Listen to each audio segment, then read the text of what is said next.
The moment of inertia about an axis normal to the plane and passing through the center of mass will be maximum for which of the following bodies of the same mass: disc of radius a, ring of radius a, square sheet of radius 2 of side 2a.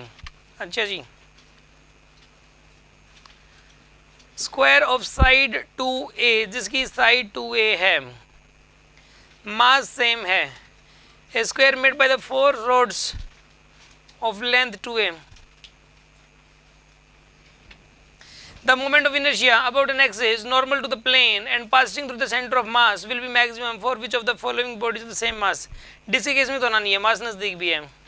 Ring के case में सारा मास a distance पे होएगा और square sheet में ना सारा मास a distance पे नहीं होगा, बहुत सारा a पे भी होगा और फिर a से ज़्यादा भी होगा.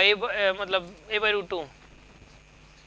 रूट टू जो वैल्यू होती है ना, root two a by two, यानी कि a बाई रूट टू हो गया.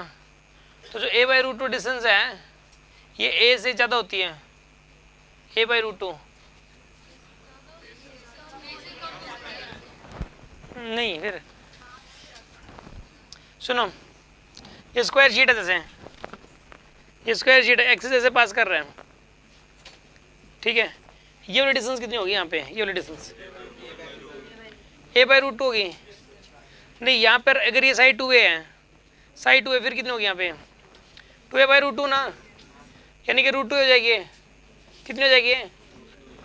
तो यहाँ पे जो आंसर आना चाहिए इस केस के अंदर स्क्वायर शीट. अच्छा, शीट नहीं होगा, फिर इस शीट में तो मास नज़दीक भी होता है. ये square made by the 4 roads. D option correct है इसका, डी ऑप्शन करेक्ट है. क्यों, मैं बताता हूँ आपको. देखो ए और सी नहीं हो सकते, मतलब ही नहीं है ए और सी का. तो क्यों? क्योंकि इसमें मास नज़दीक भी है. देखो तोल के देखोगे सबका मास बराबर है चारों का, चारों केस में मास तो सेम है, ठीक है.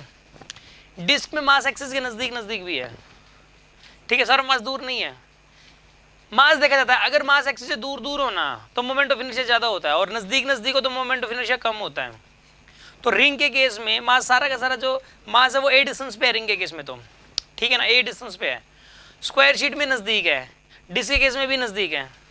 और अगर हम लोग बात करें जो 4 रोड वाला जो केस है ना, इस 4 रोड वाले केस में जो मास है ना, सारे अगर छोटे छोटे पीस करोगे, सारे पीसीज मतलब चारों रोड के छोटे छोटे पीस करोगे तो सारे पीस अलग अलग डिस्टेंस पे हैं.